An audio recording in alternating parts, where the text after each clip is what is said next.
All right, welcome back here to Cardinal Media Network. The boys in action. About 7 minutes left to go before tip-off. As I thank all of our sponsors.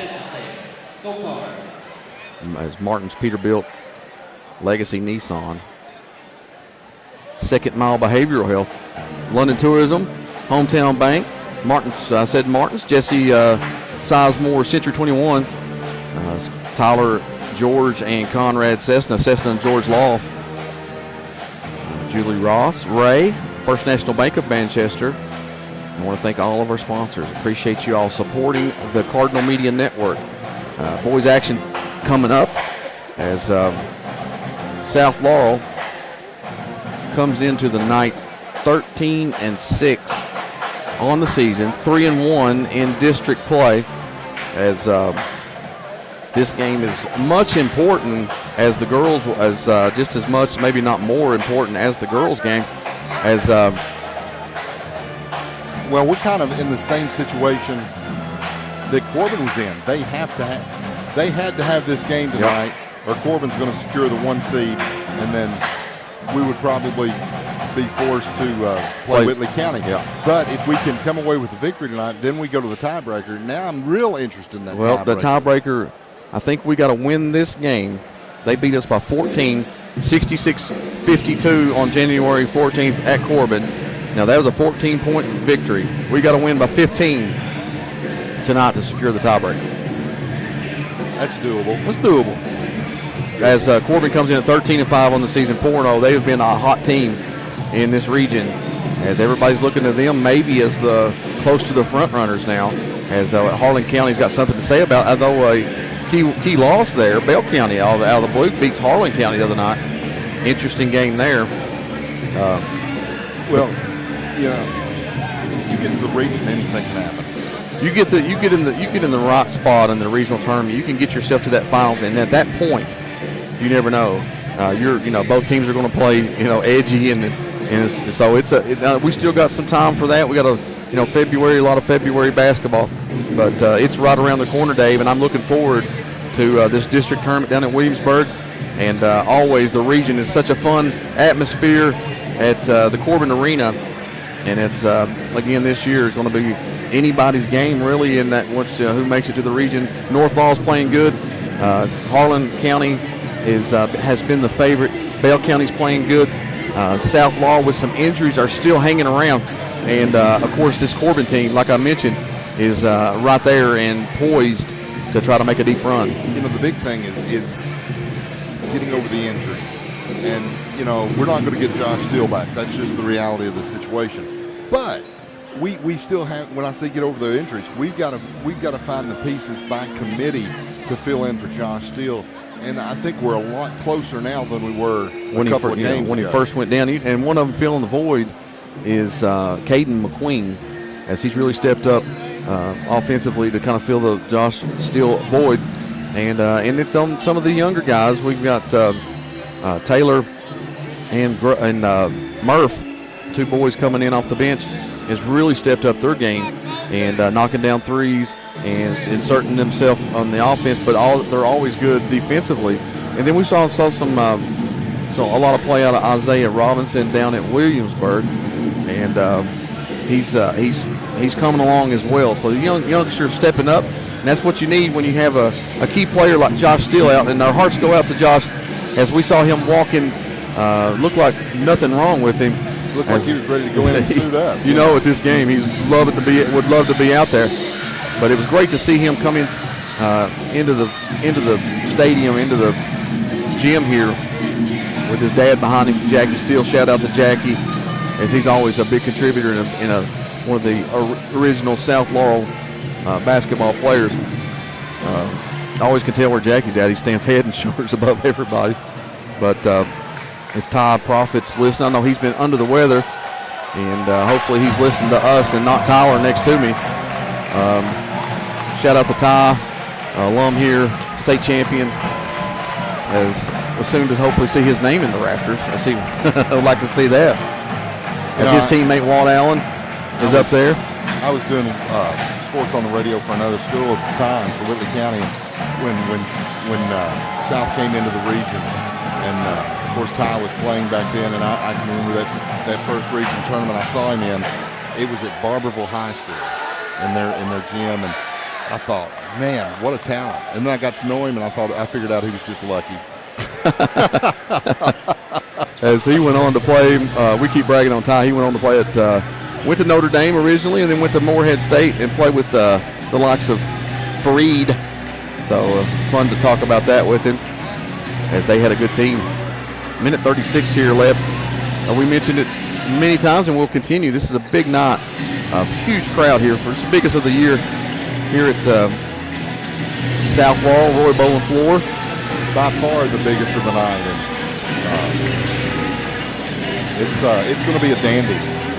And the interesting thing, Coach Jeff Davis with a couple of Corbin Redhounds on his staff, and they have been great additions. And that's got to be a weird situation for them. And that gives them that extra incentive in this game to coach a little harder and work a little harder and be a little more demanding of those kids. So I'm looking forward to this game.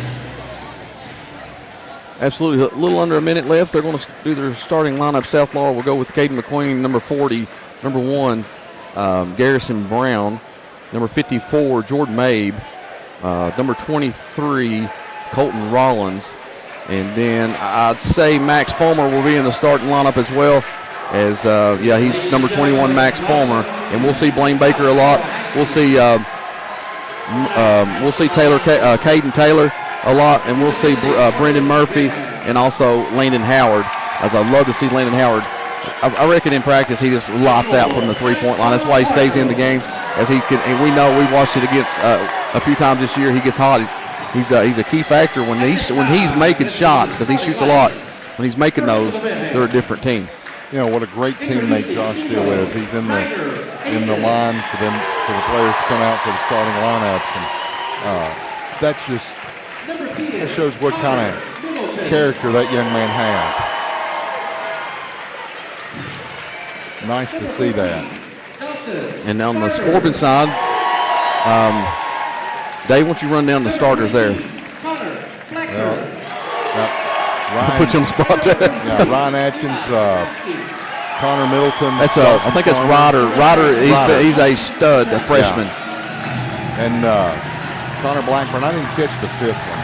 Oh, Eli Petrosky. I don't know. Oh, yeah. Coach Petrosky's son.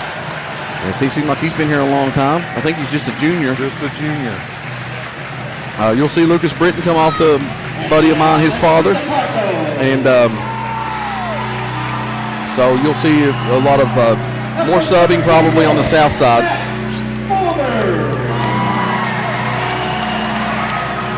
As you hear the crowd, boy, they're into it. The Cardinal Crazies really getting after it. Yeah, they're from the floor to the top. The Crazies are. In more ways than one. As the South are announcing their starters, and I'm just glad we don't turn the lights out here. It's tough to read those starters. Why do it early before they actually called at the Whitley? No, where was that? Whitley County. They turned the lights off on it. Garrison Brown shaking hands with the referees and opposing coach. As Garrison Brown's always a threat from the three-point line as well. And we're going to need those tonight. We're going to need those threats. We're going to need those makes. It's going to be huge. It's his defense, though, on the perimeter outside is what Garrison Brown's key feature for him. He's so active with his hands. Reminds me a lot of Aubrey Bundy on the girls' side. So we're set for play. 8 minutes on the clock. Jamie going to bring you all the action between the Corbin Redhounds and the homestanding South Laurel Cardinals in a 50th District tilt here at South Laurel High School. As a must-win situation for South. Mabe will go up against Ryder Akins. Akins is a dynamic freshman. He played really well against us down at Corbin. Look for him to be on the offensive side a lot. As tip comes to Garrison Brown, South Laurel will start the action.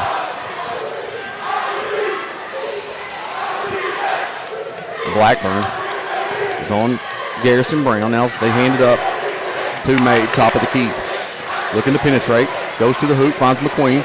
Kicks it over to, now back to Mabe. Mabe, dunk! Nearly a dunk. That was on top of the rim with an opening basket with a nice play by Jordan Mabe. We're going to give him credit for a dunk there. Now back to Petrosky quickly ahead. Missed shot. Rebound comes away to Mabe on the, gathers himself and handles the ball nicely in traffic and comes away with it. Now, Colton Rollins with the basketball, top of the key. Close to mid-court. Finds Fulmer on the left wing. Now to Brown. A little handoff action. Now to Mabe. He's going to pull up three. No good. Rebound Fulmer in traffic. Is awesome putback. Max Fulmer makes it a 4-0 lead. South hot starting out. Now South picks up a little three-quarter court. Kind of a trapper. Pull up three. No good.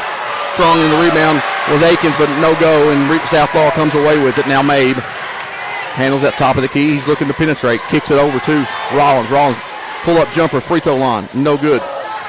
And then rebounded by Caden McQueen with a putback and the foul. Makes it 6-0. Southlaw is hot as fire right here. And he'll go to the line to shoot the and one. And I'm pretty amped myself.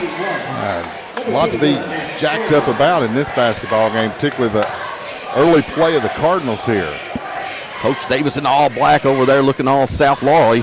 And a missed free throw by Caden McQueen.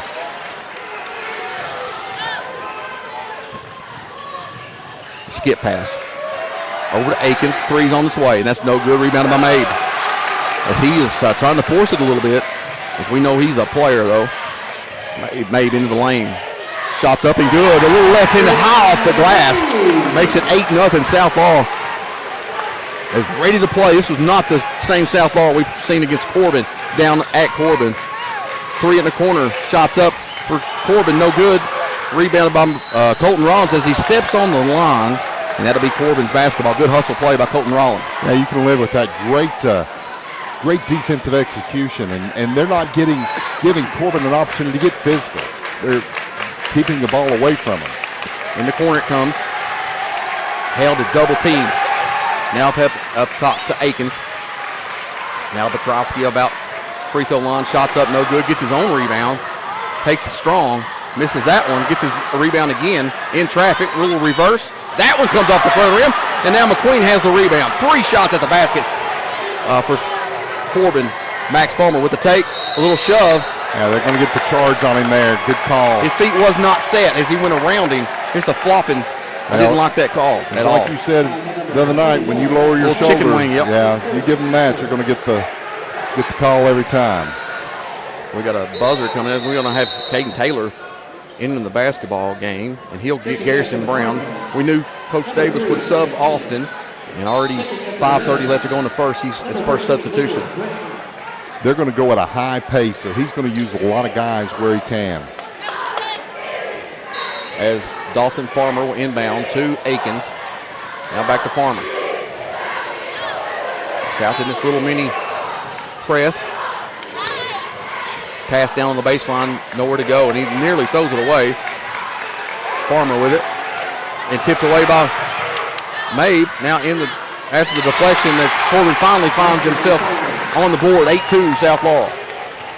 Dawson Farmer with the bucket. Around it goes to Taylor. He'll flip it over to Rollins, top of the key. Three's on its way, no good.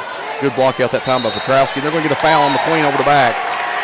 He was fighting for the rebound. He's so strong, Petrosky is down there. You can't really get around him. So at that point, I think it's not even worth the try. Funny that's a foul in the boys' game, but wasn't in the girls' game. It was. You're right. Max Fulmer goes to the bench. As a second substitution is Blaine Baker.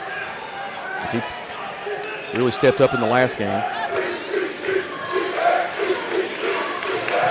Akins wide open to that was Lucas Britton that ended the game with a missed shot, pull-up jumper, block, and then Petrosky battles in there after the loose ball. Akins on the run. A little chicken wing himself, shots up, no good, rebounded by McQueen. Oh, got away with one there maybe. Taylor quickly ahead. Now he'll pull it back out, find McQueen, looked like he might have traveled. He's got Blaine Baker wide open, didn't see him. Now Rollins over to Taylor. Britton all over him. Looking for the 5-second call. He picks his dribble up, deflection, and Lucas Britton with a nice steal. And now back to Akins. He'll settle down a little bit. Pulls up 3. Left him open, but no good. He's like 0 for 5 already in this game. We'll take it. Rollins with it. Looking to penetrate. Goes to the hoop. Gets fouled. Didn't know if they was going to call it, but they did. And that's going to be on, let's see what they call it. Maybe Akins. Nope, that's going to be on Britton. No, it's Middleton. Connor Middleton on the foul. Team second. And Rollins to the line to shoot 2. First one's up. Good. Free throws were big against Whitley County, and I got a sneaking suspicion they might be very big here tonight. Second free throw coming for Rollins. It's up, and that one's good as well. 10-2 your score, and we got a timeout, a media timeout. We'll take one with them. A lot of action here on Cardinal Media Network.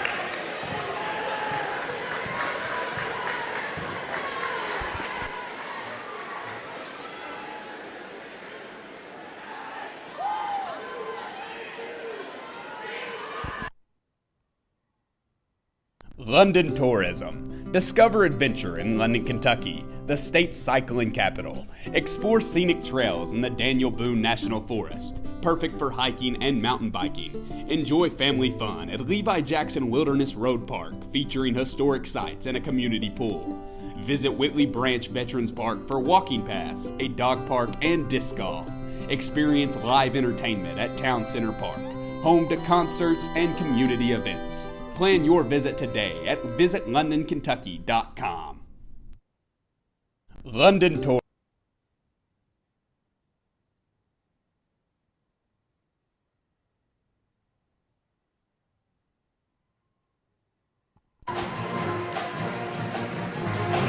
Back here, South Laurel, Corbin, big time game as South Laurel's on top 10-2, 3:48 left to go in the first.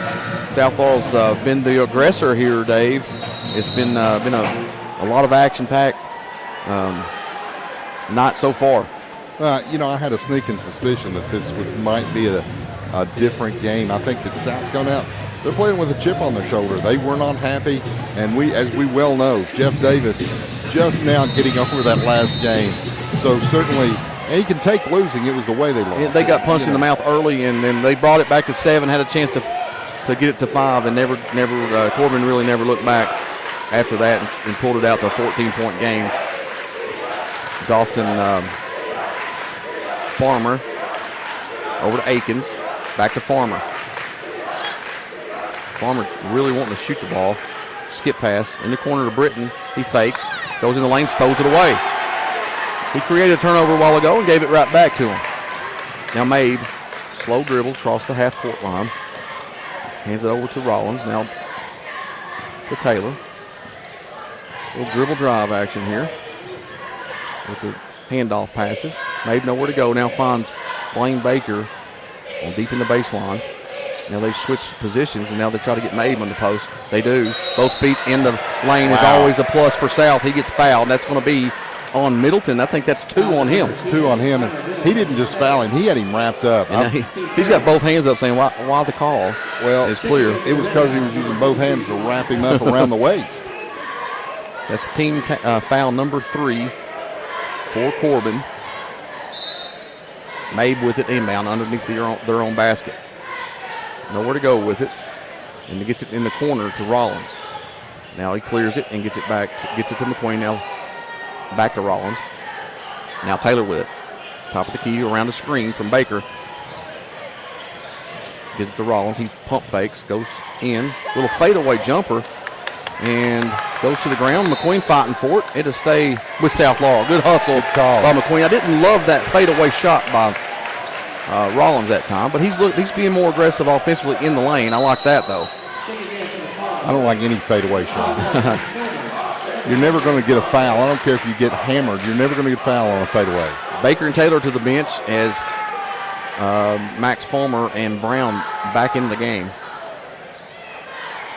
South in a weird position to inbound. Made the inbound. He's got McQueen on the post. He's got Petrosky, a little pull-up jumper. And flying is Max Fulmer with a wide open after the rebound. Scores the basket, makes it 12-2, a 10-point lead, and a timeout by Coach Petrosky. And he's going to giving the referee a little bit of jaw too, as he's calling a 30-second timeout. We'll stay right here. Well, I don't know what his gripe is. They had made fronted, and they had a guy behind him, and he's blocking one out, going for the rebound, and they just all move out of the way, and there was the ball. Max Fulmer just laid it in. High on the rebound and just found clear, straight line to the basket. You got two guys on one, and you're wanting the foul. Yeah, not going to happen. I think he was trying to grab if Mabe was over the back on the first block out, but he wasn't. He was straight up, and they were shoving him out. Yeah, you can go straight up. He didn't come over the back. I think Coach Petrosky called that timeout just to jaw with the ref. Absolutely, 100%. As the last time Coach P was here, he got they had two dunks in warm-ups. I don't know if you know this. Yeah, I was here for that. He got tossed before the game started. Nearly a 10-second, and Petrosky gets it. And a turnover, and that was on Zach Reynolds. Just throws it to a cheerleader. She was open. She wasn't ready to shoot, though. So that's true. She didn't have a great angle on the basket. As made to inbound with pressure from Corbin into McQueen.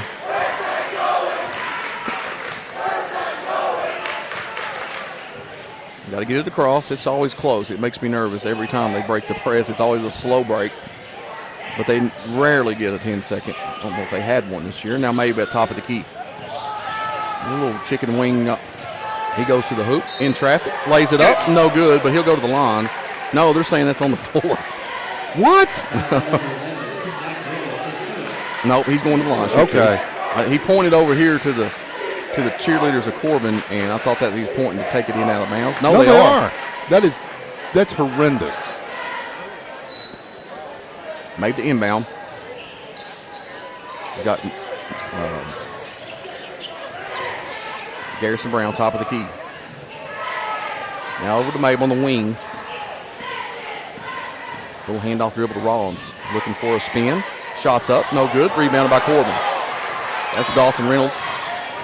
Dawson Farmer with the rebound. Kick out. Over to Akins. He drives the lane, finds an open guy underneath, and a block shot by Max Fulmer. Said, get it out of here. And he is pumped up about it. I thought he was going to get in the face of this guy he just blocked. I think that was Zach Reynolds that got it swatted. As they looked like an open look there. A good pass by Akins. He came out of nowhere, backside. And Akins it comes. Now in the shot up by Petrosky, and that's good. Only their second basket, 12-4 your score. And that drew a lot of iron. Enough for a horseshoe anyway. He's a big, strong kid. Brown with it now over to Made. Setting the offense. Decides to take it himself, goes in the lane, gets fouled. Now that's got to be on the shot. Yeah, he'll go to the line this time. Well, it doesn't matter. It's 5 fouls on Corbin. As this is what Corbin was rough with them down at Corbin, and South didn't have a response, and this time they're taking it to them. As Mabe will go to the line and shoot 2 this time. Trying to get it back to a 10-point lead. He was 20 for 21 in the last game, and I jinxed him. No, you didn't, because he missed his first one at Whitley and made 20 straight. He just had to get that miss out of the way.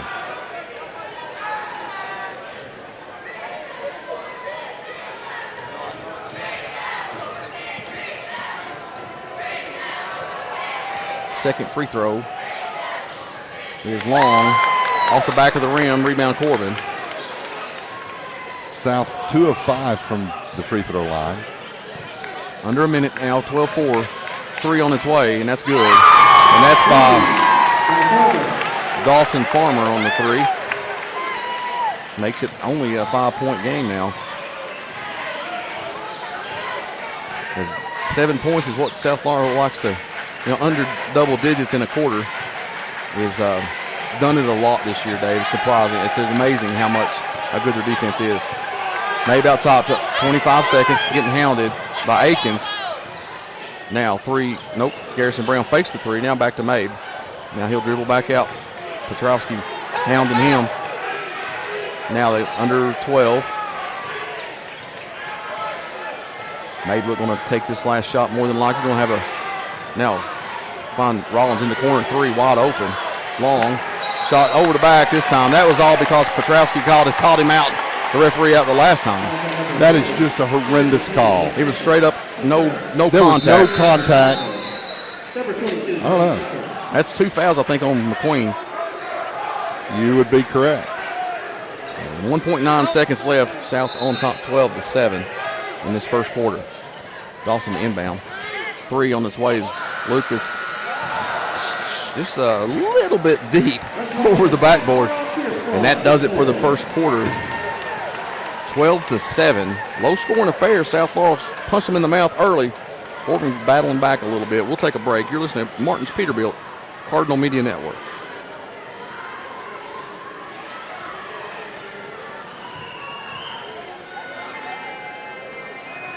And we would like to thank our sponsors, Martin's Peterbilt. Martin's Peterbilt is a third-generation family-owned business known for outstanding parts, availability, and unmatched service. Their knowledgeable staff and dedication to keeping your truck on the road makes them your complete resource for trucks, trailers, parts, service, and more.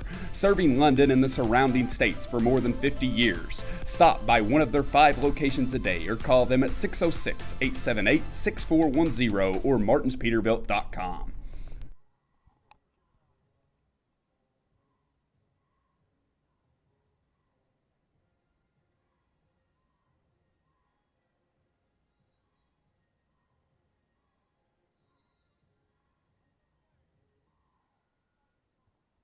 I have your attention, please. Tonight's games are the WYMT IRH games of the week. Please direct your attention. All right, we're back here at South Laurel. 12-7 your score. Second quarter about to start here. ARH CEO Paul Masterson is presenting a $500 check to South Laurel High School principal. $500 check to South Laurel High School from ARH. That's a nice little payday for the school. Thank you. It is, as WYMT game of the week here is action cameraman right in front of us. That's why we have the media timeouts. They don't do it for me and you. As much as we'd like, our egos would like to think, yeah, that's for us. No, it's somebody else. All right, get all your pictures and get off the floor so we can have some basketball. So, Dr. Kidd receiving a $500 check.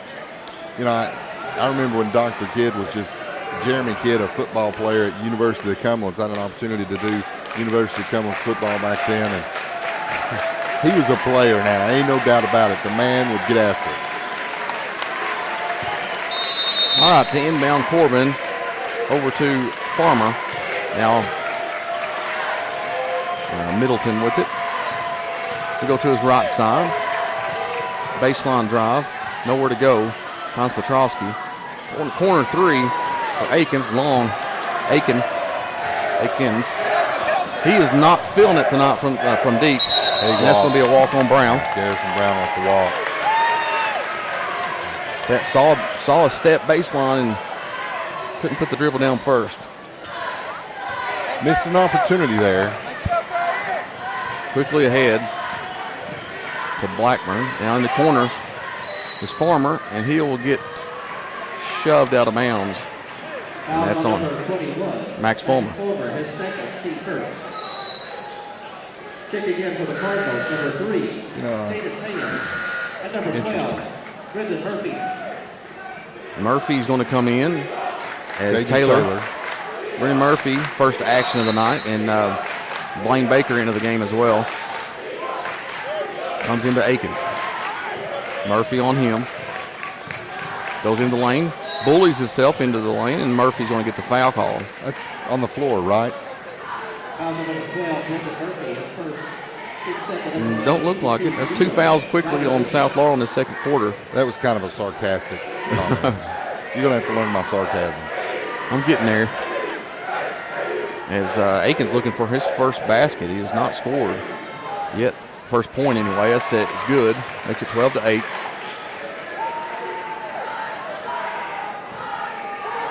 He's a tremendous athlete. Very well put together. You can tell he spends a lot of time in the gym and the weight room. Second one's no good. Rebounded by Baker. Yeah, he does not look like a freshman. Does not play like one as well. Rollins with it. Looking for Taylor, and then he's stolen away. Farmer on the steal, and he'll miss the layup. Gets his own rebound, misses it again. Oh, that goes in. Bad turnover there on the handoff. Just handed it to him, put it out there on a platter. 12-10 now. Corbin fighting back. Southall's not scored in a bit. Now trying to get it to Jordan Mabe was Blaine Baker, and he gets fouled in the act. He'll first foul now on Corbin in the quarter. Blackburn on the foul, his first. Taylor to inbound to Murph. Murph hands it off to Mabe. Now getting double teamed close to us. Rollins for three. Good. It's his confidence level. He keeps shooting. 15-10. Gets it back to a 5-point lead. Broke their drought. It had been a while. Akins to Farmer. Now trapped in the corner. Three's on its way. No good. Rebounded by Petrowski. Shots up, no good. That's going to be on the floor. As he's wanting the goaltending as well, but that was under the basket. Yeah, never made it to the basket. You got to get over the basket. They're thinking about they're talking about it. See if they count it here. Two shots, yeah. And he'll go to the free throw line to shoot two as Eli Petrowski. Number 23, Hope Rollins is first. He third. At the line, shooting 2 shots. Number 23, Eli Petrowski. First one's on its way, and that's good. Makes it 15-11. One thing you can say about coaches' sons, they make free throws. Hope you jinxed him here. As Landon Howard will enter the game for Brendan Murphy. Howard's first action of the night.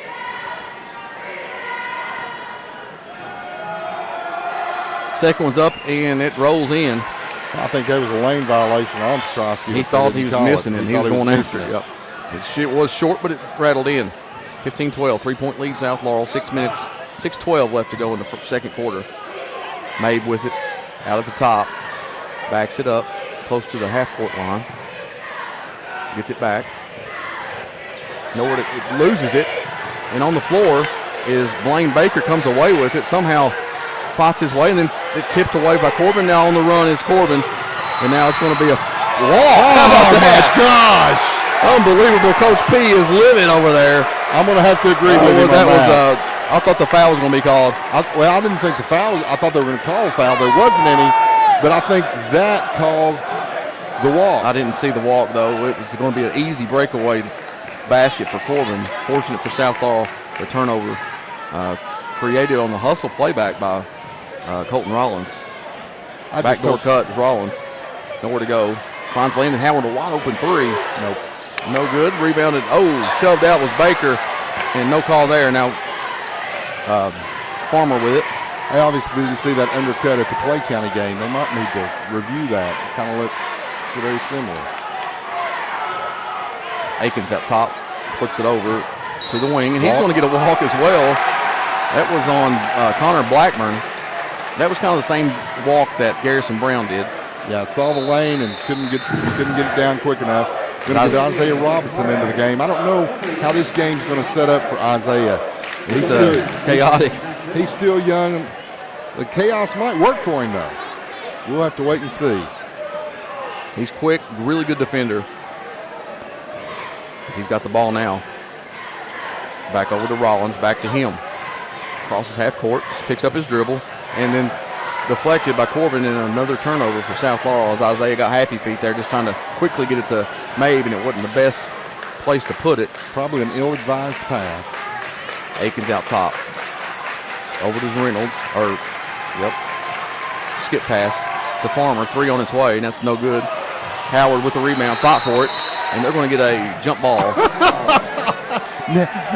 Here's the thing. Neither one of them had possession of the basketball. It was wild. And Southall comes away with after the jump ball. if you're going to call a jump ball, somebody has to have possession of the basketball.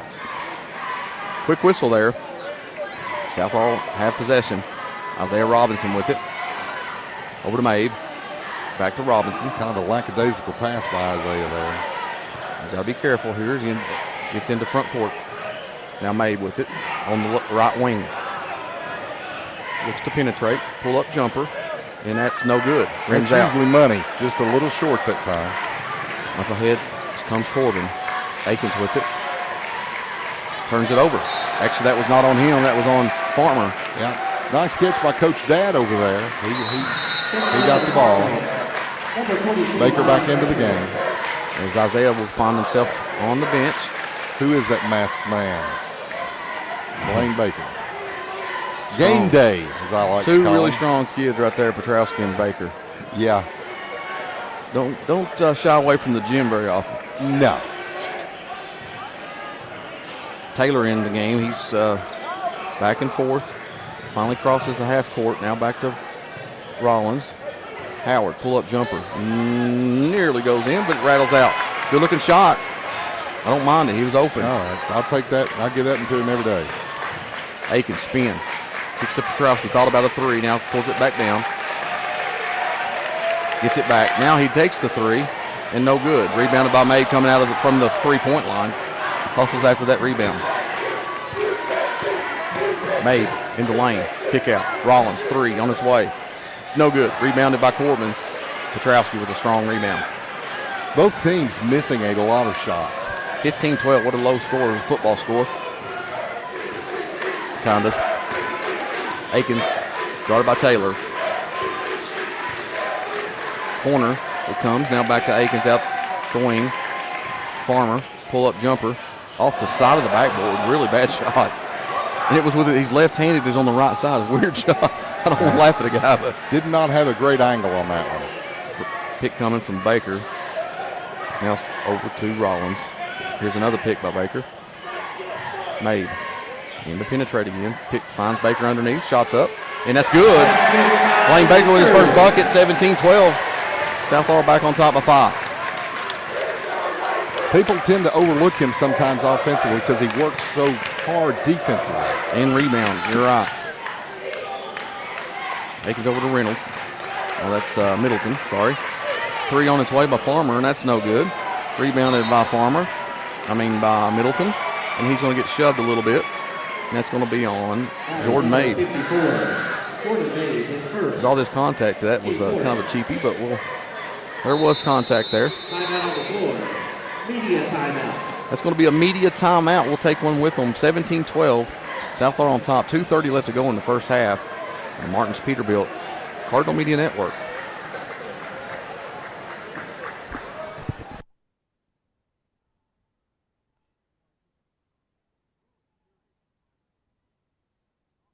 Hometown Bank. At Hometown Bank in London, Kentucky, we offer a variety of personal and business accounts, loans, and online banking services to meet your financial needs. With 2 convenient locations, 1506 West 5th Street and 1705 North Main Street, we are here to serve you. Our friendly staff is dedicated to exceptional service. Visit us today or explore our services online at hometownbank.com. Hometown Bank is the bank that feels like home.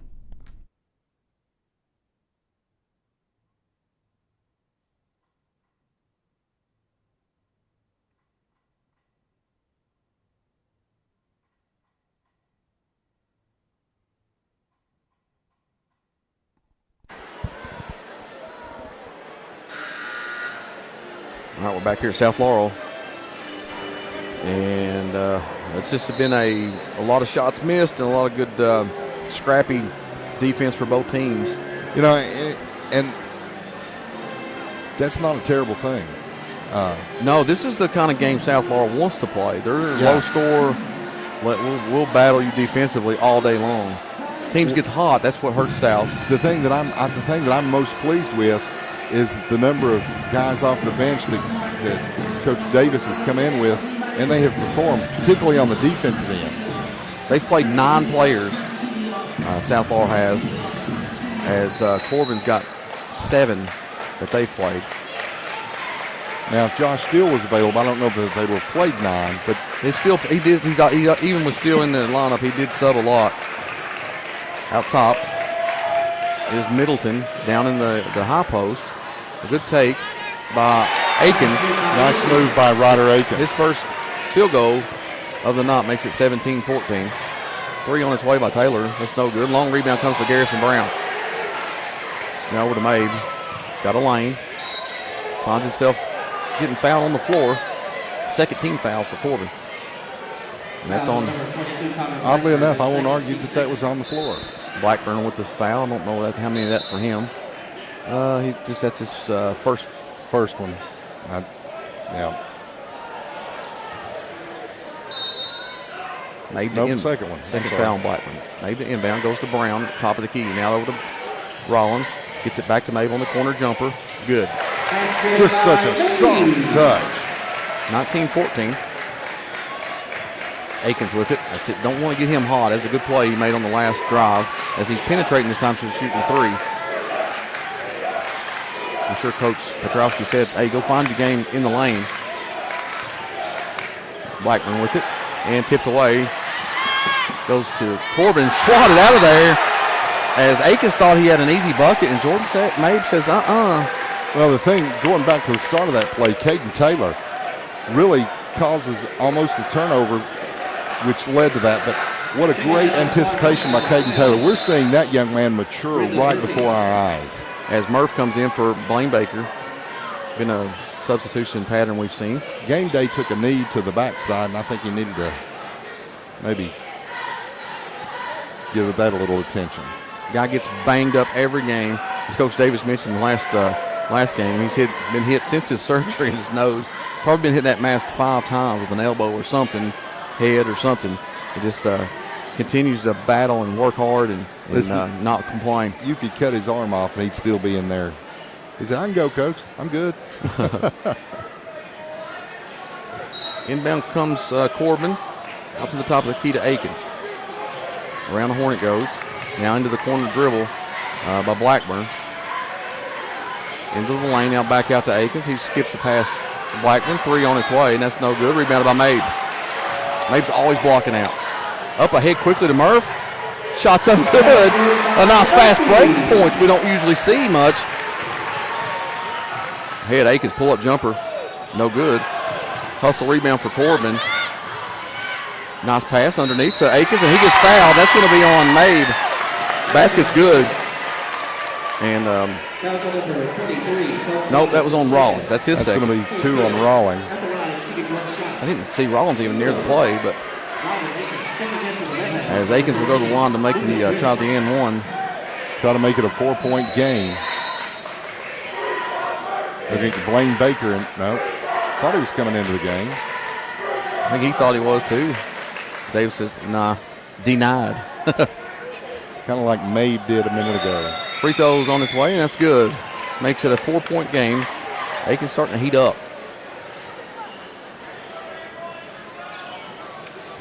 Mabe with it. Over to Brown. Back to Mabe. In traffic. Dribbles back out to the top. Now finds Rollins. Taylor. Brown with it. Gets Mabe. They're kind of double teaming him.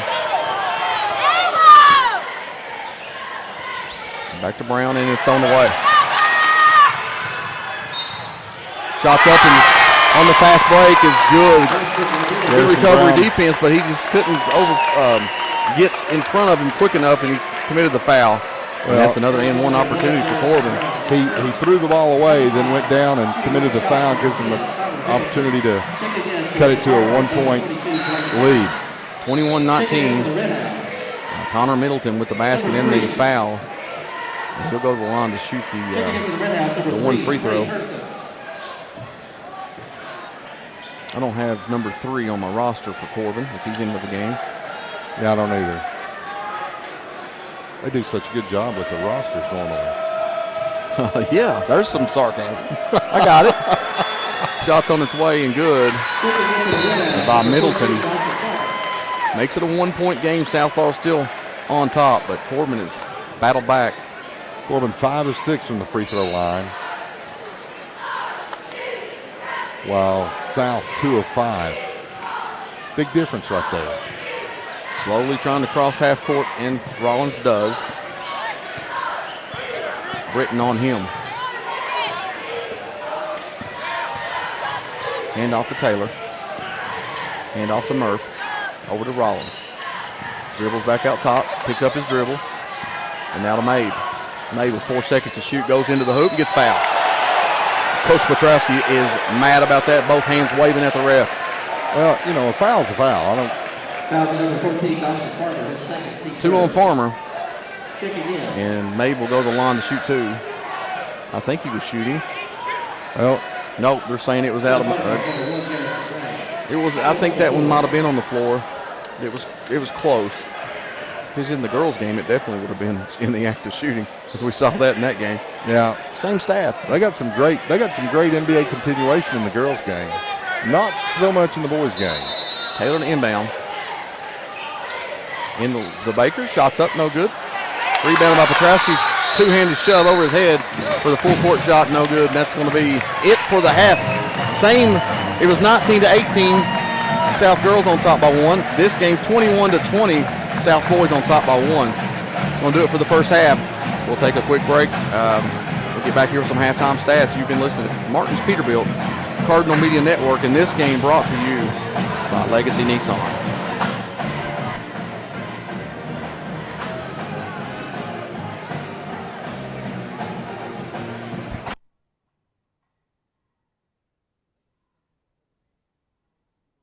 And we would like to thank our sponsors, Martin's Peterbilt. Martin's Peterbilt is a third-generation family-owned business known for outstanding parts, availability, and unmatched service. Their knowledgeable staff and dedication to keeping your truck on the road makes them your complete resource for trucks, trailers, parts, service, and more. Serving London and the surrounding states for more than 50 years. Stop by one of their 5 locations a day or call them at 606-878-6410 or martinspeterbilt.com. First National Bank of Manchester. Experience modern banking with hometown service at First National Bank of Manchester. They offer a variety of personal and business accounts, loans, and free digital banking services to meet your needs. Visit them at 1211 West 5th Street or call 606-864-8360. Member FDIC and Equal Housing Lender. London Tourism. Discover adventure in London, Kentucky, the state's cycling capital. Explore scenic trails in the Daniel Boone National Forest, perfect for hiking and mountain biking. Enjoy family fun at Levi Jackson Wilderness Road Park, featuring historic sites and a community pool. Visit Whitley Branch Veterans Park for walking paths, a dog park, and disc golf. Experience live entertainment at Town Center Park, home to concerts and community events. Plan your visit today at visitlondonkentucky.com. L4 Security. Protect what matters most with L4 Security Group, your trusted security and consulting partner based in London, Kentucky. With over 60 years of combined experience, they offer services including armed and unarmed guards, surveillance, and comprehensive safety training. Serving clients nationwide, L4 is committed to safeguarding your business and community. Contact us today at 606-389-5610 or visit l4securitygroup.com to learn more about our customized security solutions.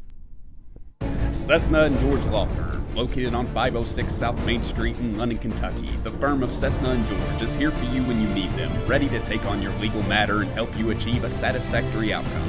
You depend on skilled professionals to get you your desired results, and that is what they aim to provide. Stop by their new location at 506 South Main Street or give them a call at 606-770-5400 or anytime at cestageorge.com. Julie Ross Ray Media. This broadcast and all of our exceptional web content at Cardinal Media Network and the Hardwood Club are brought to you by Julie Ross Ray Media Consulting. With over 20 years of experience, Julie provides tailored media solutions to help take your business to the next level. Learn more at julierossraymedia.com. Jesse Sizemore, Century 21. The real estate market is heating up, with median house prices rising by 1.4% over the past year. Now is the perfect time to buy or sell your home. Trust Jesse Sizemore at Century 21 Advantage Realty to guide you through the dynamic market. Call 606-309-9898 today or visit jessesizemore.c21.com to take advantage of the booming real estate opportunities. Hometown Bank. At Hometown Bank in London, Kentucky, we offer a variety of personal and business accounts, loans, and online banking services to meet your financial needs. With 2 convenient locations, 1506 West 5th Street and 1705 North Main Street, we are here to serve you. Our friendly staff is dedicated to exceptional service. Visit us today or explore our services online at hometownbank.com. Hometown Bank is the bank that feels like home.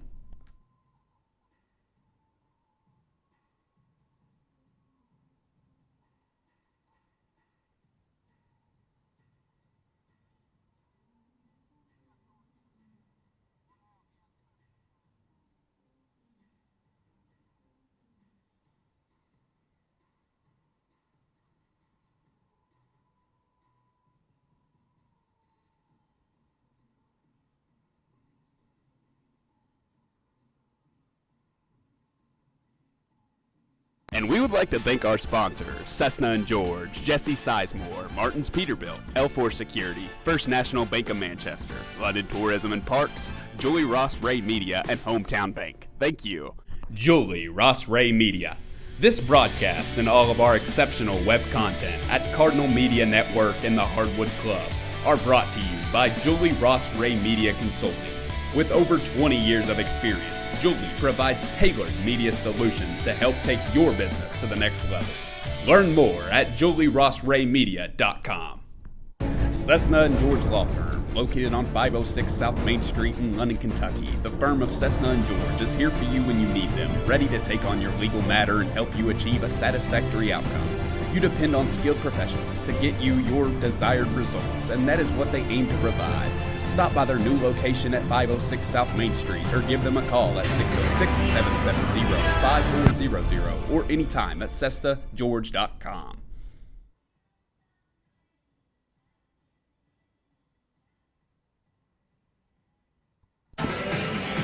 Welcome back to South Laurel High School. South Laurel Cards lead 21-20. It's been a battle defensively. Not a lot of great offense to show for either team, but plays right into South Laurel's hand as they got to find Dave. They got to find something on the offensive end. Both teams just really, really struggling, and it's one of those situations where you can look at it as some really, really good defense, and I think that's part of it. But I think both teams really just forcing the issue a little more than they need to. You're right, Dave. It's really Cardinal or the Corbin Redhounds is really struggling to find even an open look, and then some of the shots have been off deflections. Good defensive stance for South, but a deflection or a weird rebound or something that they. So that's been kind of their offense is their garbage points, and that's good for South Laurel. But you got to clean it up when you do get a deflection. Go get the ball. But they have been. There's just been some weird bounces for the Corbin Redhounds on some baskets that they have made. Free throws has been a difference. Corbin's shooting a lot better from the free throw line. You had that stat there a while ago, but South just matches their free throws. You have a larger lead. Interesting score from down in Whitley County.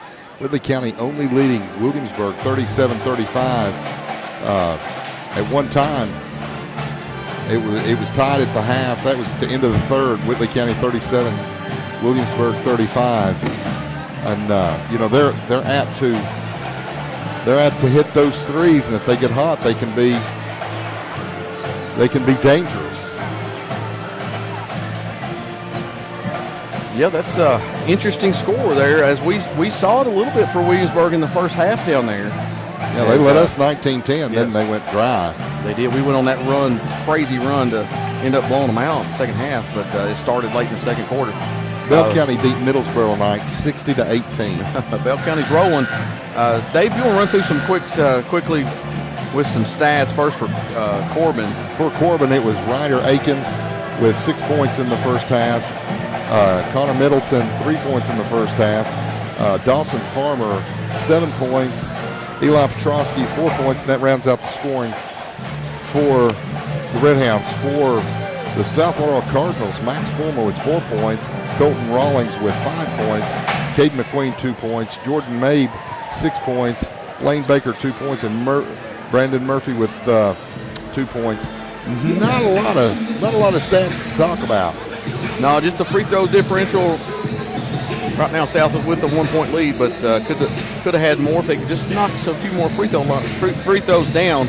As Mabe went 0 for 2, and Colton Rawlings did hit a 2, and was that it? 2 for 4? Is that where we're at? 2 for 5. 2 for 5. Yeah, Caden McQueen missed a and one there early in the first quarter. Yeah. About to get underway for a second half. What's your expectations, Dave, in the second half? I think you're just going to listen. This game could come down to who has the ball last, and it's going to be physical. I think the X factor could be the officiating and who gets in foul trouble, and both teams. South certainly flirting with foul trouble. Max Fulmer with 2, Colton Rawlings with 2, Caden McQueen, with 2. So certainly foul trouble could play a big issue, and not so. They've got 3 Farmer guys with 2, yep. Connerman with 2, and Blackburn with 2 for Corbin. So foul trouble could be an issue for both teams as this game continues along. That's a good point out there. If someone gets a quick foul, one of those guys with 2 early in this third, and has to go to the bench or so, something like that could, like you said, could be a factor. As South Laurel will have the basketball, Connor Blackburn to inbound it, standing here next to us.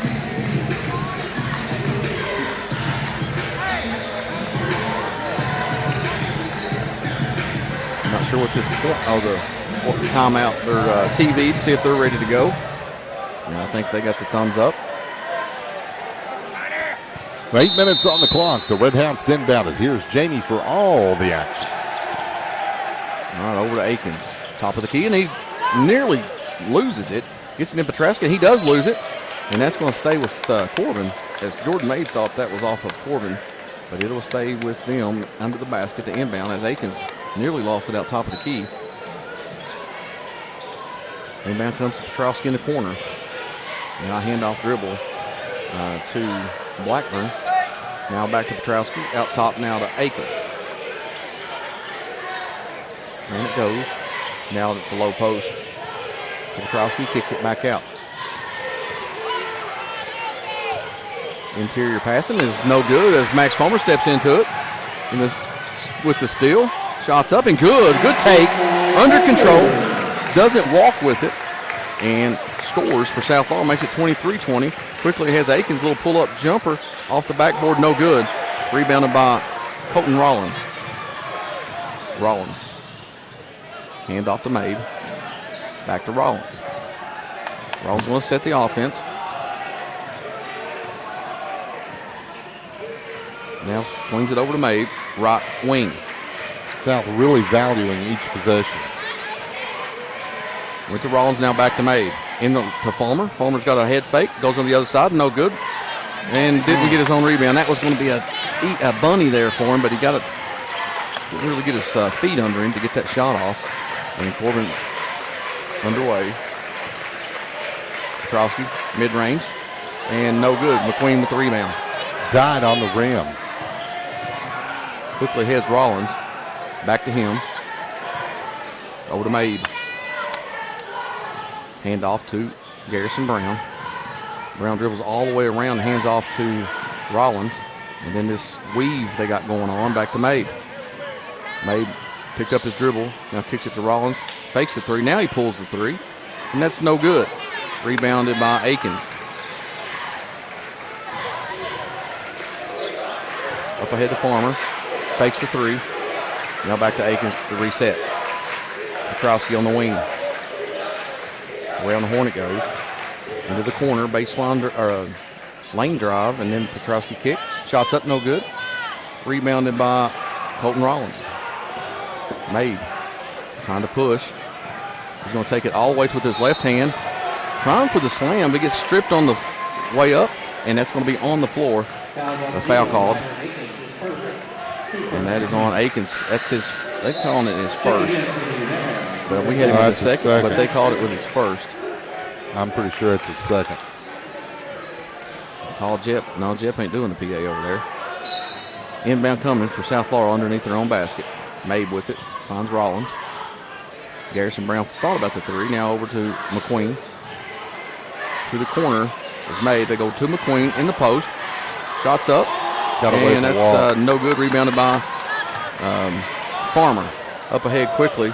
Now baseline drive. Kick out. Three on its way. Good. And that was by Middleton. I think that was Middleton. Blackburn with the three. First tie of the night. Rollins with it. No lead changes, first tie. I think it's the first three made, maybe. No, I think they had one earlier. Yeah, Dawson Farmer had one first quarter. Fulmer with it. Now in this weave offense. Over to Brown. Brown fakes, goes in the lane, finds a nice cutter. McQueen, he loses it out of bounds, and that's going to be another turnover, South Laurel. I'm not kept turnovers. The action fast and furious early, and I just didn't get in the rhythm. Corbin with a little momentum after the three, got the ball. Now, Reynolds, over to Farmer. Now kick off his foot is going to South Laurel. McQueen with it. Goes into the lane, gets bumped, and gets hammered. They're going to call the foul now. And he got fouled before that, but luckily they got another foul called. Blackburn's third foul.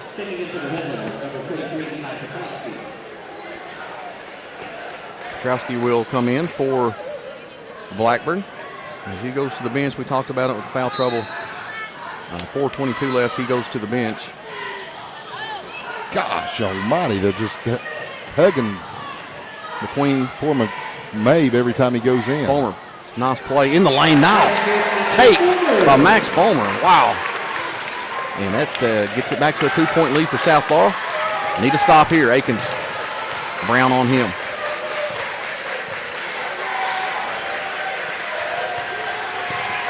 Over to Middleton. And that's going to be out of bounds. And Mabe saves it right into the gut of Max Fulmer. He corrals it. And it's turnover. Corbin, South Laurel with the basketball, slowly crosses half court is Jordan Mabe. That's a huge defensive stop right there. I felt like it was going to be a deflection off of Corbin anyway, but Jordan decided I'm going to take it in my own hands and save it. And he did. Mabe around the pick. Goes into the lane, gets tripped. He's on the ground and now back up. Fulmer with it. Rollins going to hand off to Mabe. They're not going to give Mabe the benefit of any call tonight. Mabe around the screen, pull-up jumper. Good. How beautiful is that play right there? Just as smooth as silk right there. Cool as the other side of the pillow. 27-23, South Laurel on top. Another stop here. Just keep this momentum going here. Akins against the zone, down low. Is blocked. Oh, he brought his hands down. They're going to cut. Oh, he was all on top of that one. You just got to get a jump ball on that. That's going to be third foul on Jordan Mabe. Nope, they're saying two on Mabe. Yeah, that's right. Two on Mabe. Yeah, he brought got the foul call is he brought his hand down. He did have the on top of the ball, but he did bring his hand down. I think that's what always triggers the referee. Free throws missed. Ball don't lie. Ball don't lie. Come on, man. Zach Reynolds to the free throw line and missed that one as Taylor comes in for Brown.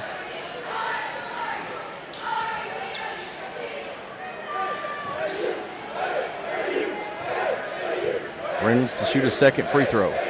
Shots up, and that's short and rebounded by South. Ball don't lie. Ball does not lie. Was not a foul.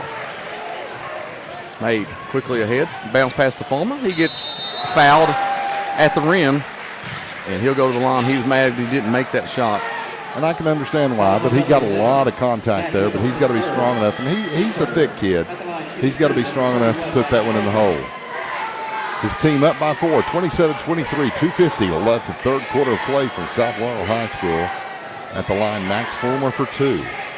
First one's up and good. Makes it a 5-point lead for South Laurel. Only had one tie thus far in the game. No league changes. 2 points only scored for Corbin in this quarter. Second one's up for Fulmer. That's good. 3. Had a 3-pointer. You're right. Timeout on the Actually, floor, media I was timeout. looking at this one. Oh, yeah. And then looking at their score up there. So, yeah, they've had 23 is, yep. And there's a timeout on the floor. That is a full timeout and 2:50 left to go in the third. 29-23 your score, South Laurel on top. We'll take a break. You've been listening to Martin's Peterbilt Cardinal Media Network.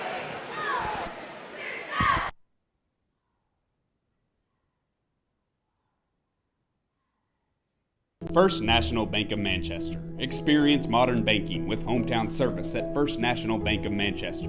They offer a variety of personal and business accounts, loans, and free digital banking services to meet your needs. Visit them at 1211 West 5th Street or call 606-864-8360. Member FDIC and Equal Housing Lender.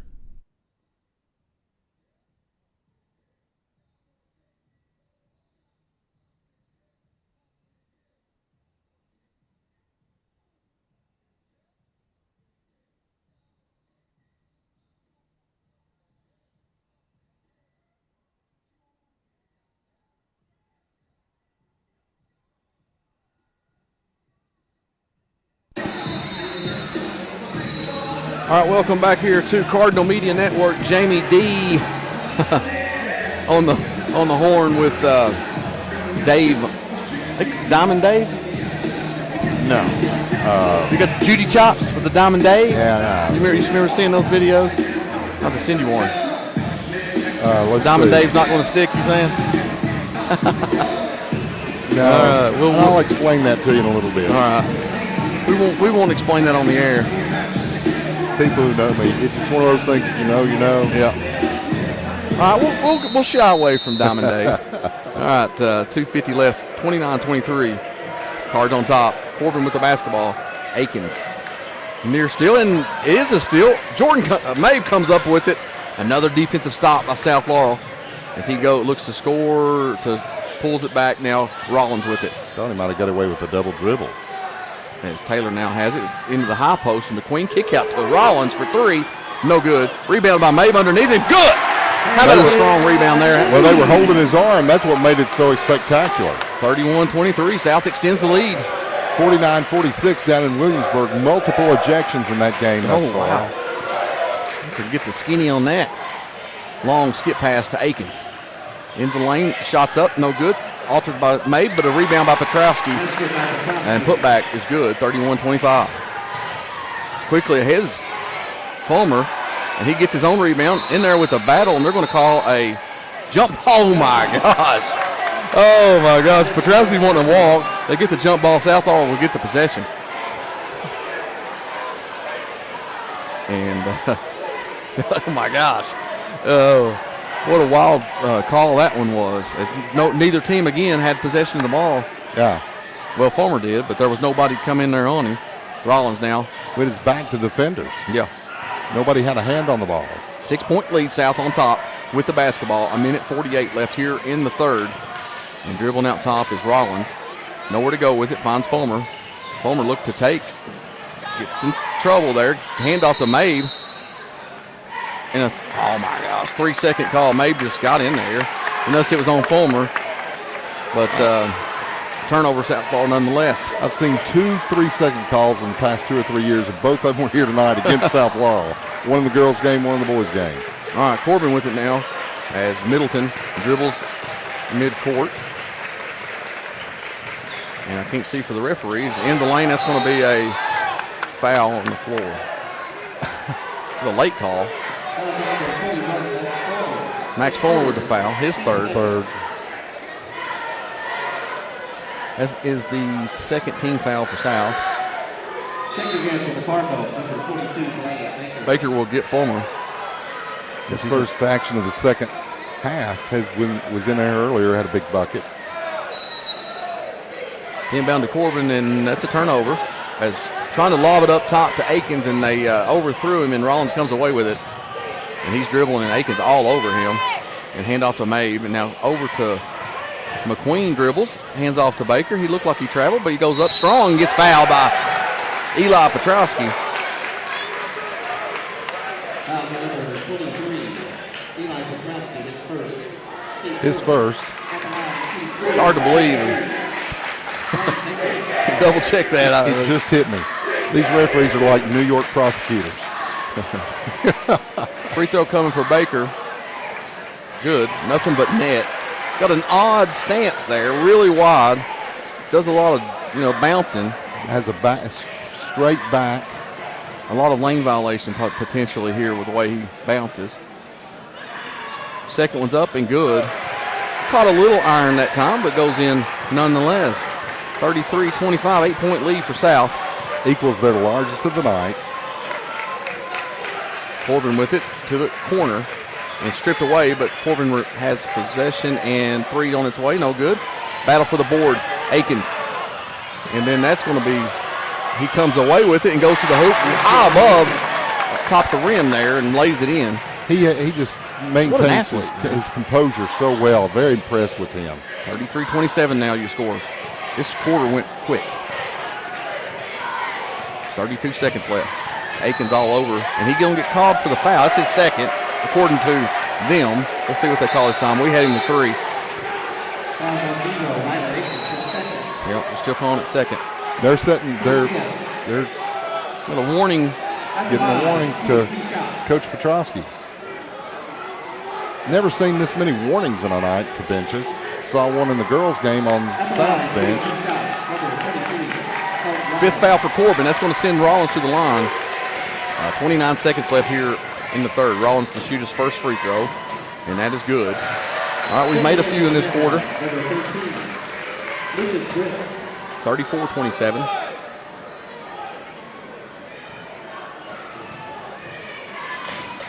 Second one's up and good. Rattles home. 8-point lead. Brown comes in for defense as Baker.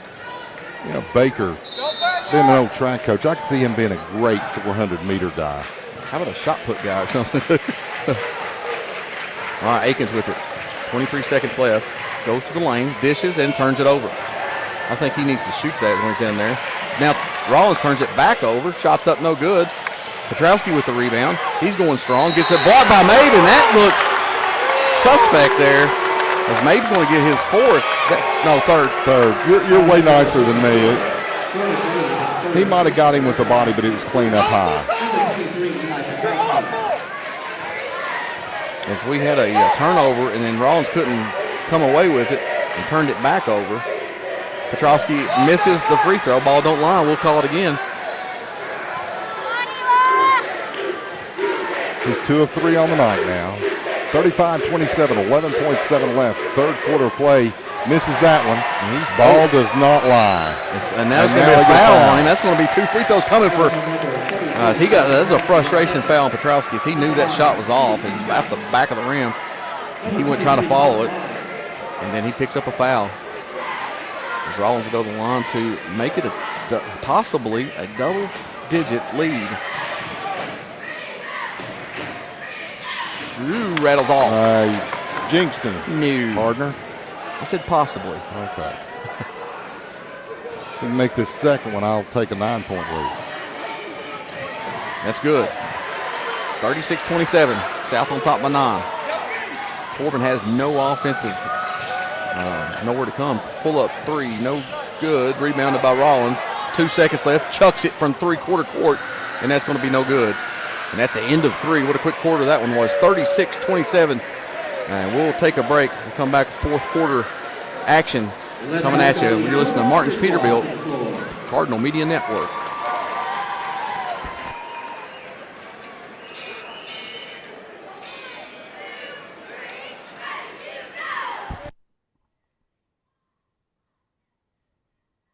Cessna and George Law Firm, located on 506 South Main Street in London, Kentucky. The firm of Cessna and George is here for you when you need them, ready to take on your legal matter and help you achieve a satisfactory outcome. You depend on skilled professionals to get you your desired results, and that is what they aim to provide. Stop by their new location at 506 South Main Street or give them a call at 606-770-5400 or anytime at CessnaGeorge.com.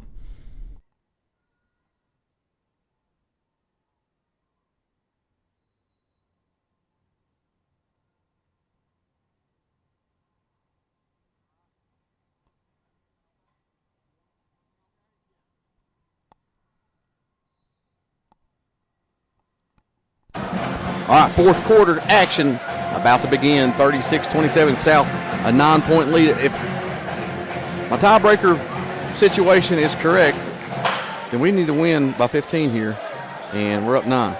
I said it was doable. Yep, we pull away in the fourth like we did the third. There's a very good chance this could happen, and nearly steal by McQueen. And it did go off of Corbin. That's going to go Southall's basketball. I didn't see that one. Good hustle play by McQueen on the deflection off of Corbin. Incoming to Rollins. Middleton on him as he slips, picks up his dribble. I didn't really see a walk, and May hits a bomb three after the whistle. And turnover back to Corbin. Unfortunately, they don't count after the three. Wish they did. Akins, Brown on him.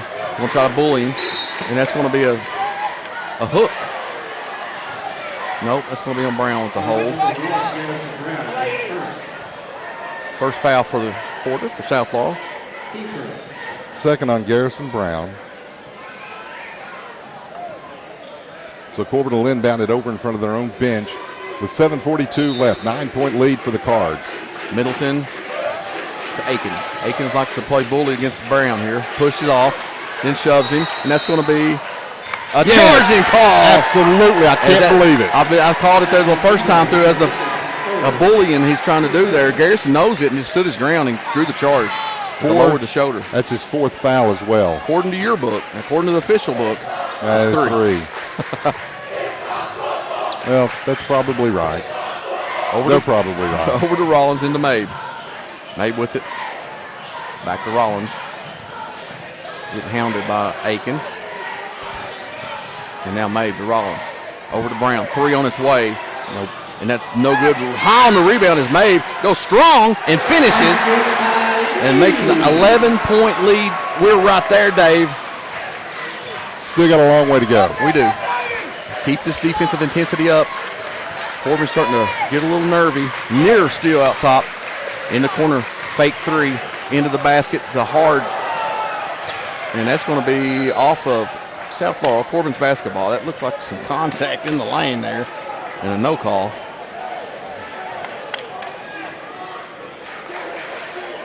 (38-27), 6:54 left. Regulation. Lucas Britton to inbound. And now they get it to Akins. He's the main guy. Handles the ball most of the time.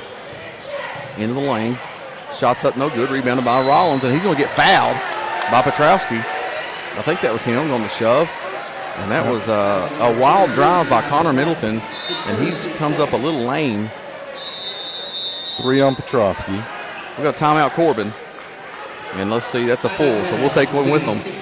Martin's Peterbilt, Cardinal Media Network.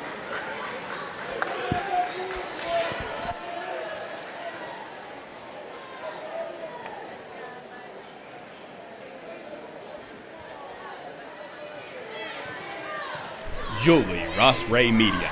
This broadcast and all of our exceptional web content at Cardinal Media Network and the Hardwood Club are brought to you by Julie Ross Ray Media Consulting. With over 20 years of experience, Julie provides tailored media solutions to help take your business to the next level. Learn more at julierossraymedia.com.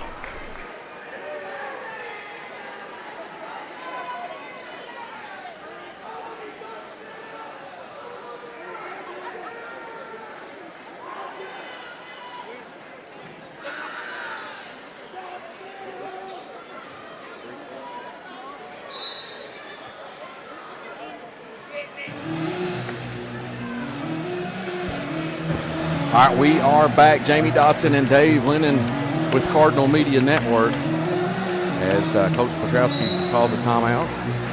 And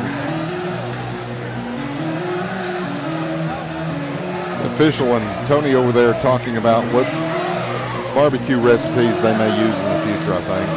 Let's check out the new menu at Arby's, maybe. Yeah. All right, we got Southall with the ball. I thought that was Corbin's ball. Anyway. Made. Over to Brown. Into the post to McQueen. Now kick out back to Brown. He drives. Tries to find Mabe on a pass underneath and then tipped away as Brown gets it back. He's got numbers deep, and they slow it back down. And now Rollins pushes it, spin in the lane, shots up, no good. Max Fulmer high on the rebound, and that comes away. Now battling for it is Southall, comes away with it. He calls a timeout. Max Fulmer on the floor calls a timeout. What hustle play by Southall, the whole squad down there. It's all about the hustle. I'm going to take a full for Jeff Davis. We'll take another break with him. Cardinal Media Network, we'll be back.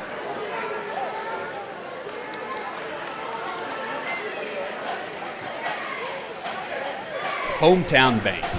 At Hometown Bank in London, Kentucky, we offer a variety of personal and business accounts, loans, and online banking services to meet your financial needs. With 2 convenient locations, 1506 West 5th Street and 1705 North Main Street, we are here to serve you. Our friendly staff is dedicated to exceptional service. Visit us today or explore our services online at ahometownbank.com. Hometown Bank is the bank that feels like home.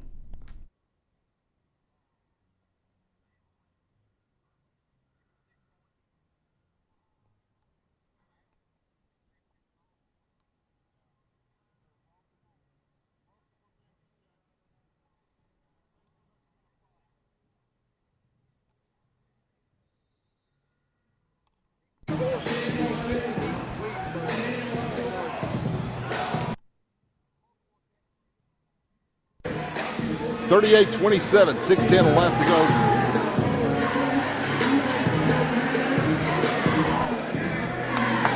(38-27), 6:10 left to go in the fourth quarter here from South Laurel. The Cards on top, but it is a physical basketball game here. Mabe to inbound underneath their own basket, nowhere to go. Finds Fulmer in the corner, and now back out top to Rollins.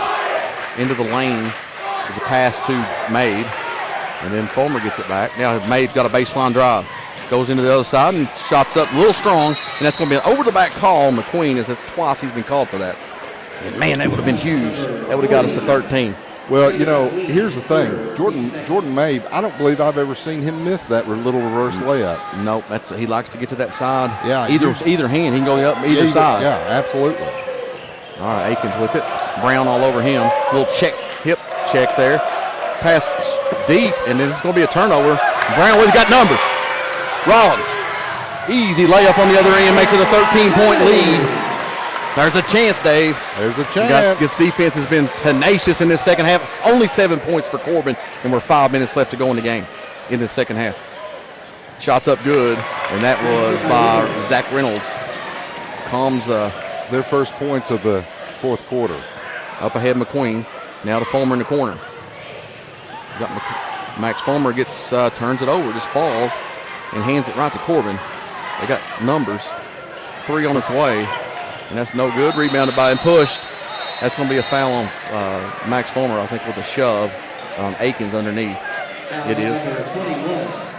It's 4 on Max Fulmer. That's a huge foul. 5 minutes left to go in the game as Blaine Baker will come check him out. Caden Taylor will get Garrison Brown rested. An 11-point lead. Corbin with the basketball. South on top. Taylor near steal, gets it to Akins, and that's going to be a charge. Yes, that's 4 now on Akins, and that's another huge foul for Corbin. Little house cleaning, getting the sweat up off the floor. That was, it's an easy call. Your feet set. Akins coming storming in the lane. Bit out of control. He's got that game, but he's also got the little pull-up, Jay, there that I think at that point been called on it already. He's got to pull up there. But man, he's a player. And they've got to have him in the game. Whereas we can work with Max Fulmer on the bench for just a minute or two. Yep. 40-29. Cards on top. All right, incoming comes to McQueen, back to Mabe. Mabe sprinting down with Akins bumping him as he's still in the game with 4. Now to Mabe. Over to Rollins. And back to Taylor. Taylor fakes. As Jordan on the baseline this time. Goes up and that one's good. How'd that go? From the bottom of the backboard, spins it up and makes it a 13-point lead. 4:40 left. Akins to Reynolds. And now to Blackburn. Blackburn looking to penetrate on Taylor. Nowhere to go. Shots up. No good. Rebounded by Mabe. Pushing it ahead. And that's going to be, I don't know what they call. Technical. 22. No, just a foul. A foul on, no, technical foul on what? 22. What? Yes, that's what that was. Technical foul called on Connor Blackburn. And that's going to send, they're going to put Colton Rollins. That'll be 4 fouls on him. So Colton Rollins to the line. Rattles out. 13-point lead, 42-29. The free throws might cost us the, if that's the, that would be a shame. It would. Second one's on its way, and that one rattles in. Makes it a 14-point game. 43-29. Southall has the basketball after the technical foul. And called on Blackburn. Inbound coming to Rollins. Now over to Mabe. Mabe nowhere, double team. High dribble, picks it up. Now to Rollins. He's got Blaine Baker to Taylor. He's going to shoot the three. And that's no good. That's going to be a foul on the other way. That's going to be on Baker. Hopefully it's on Baker, because if it was on, no, it was on McQueen. That's 4 on him. I actually thought that there was a foul there. I just thought it was on Blaine Baker. As Landon Howard will enter the game and Garrison Brown. Landon Howard, the number 1, Harrison. Check my math on this. 14-point lead. 14-point lead, 4-14. We've got to get it over 15. If obviously we want to win the game. Yeah. But if we can get this thing over 15, I think that gets us a tiebreaker. Scary thing, Corbin's good. They're not going to go away. Akins to drive, nowhere to go. Fake the three. Now he pulls it up, and no good. Got a Brand ahead of him, but Brown's going to take it himself. Goes up and no good. Baker knocks it, bounds it to go Corbin's way. Man, they had Give the Rollins. ball up. They had Rollins on the fast break, and now we got a timeout full. That's a media timeout, and we're going to pause the action, and we'll get back to maybe we can extend this lead over 15 is what we're hoping for. As you've been listening to Martin's Peterbilt Cardinal Media Network, and this game brought to you by Legacy Nissan.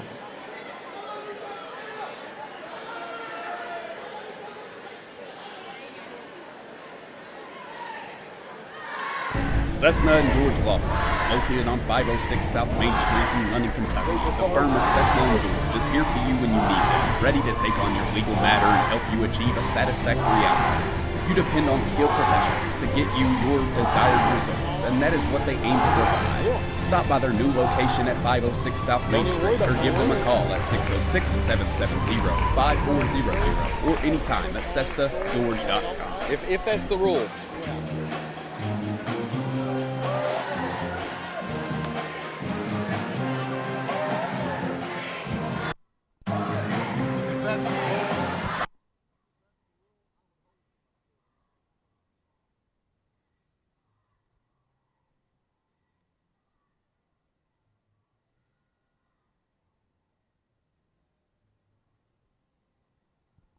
All right, back here at South Laurel, 14-point lead.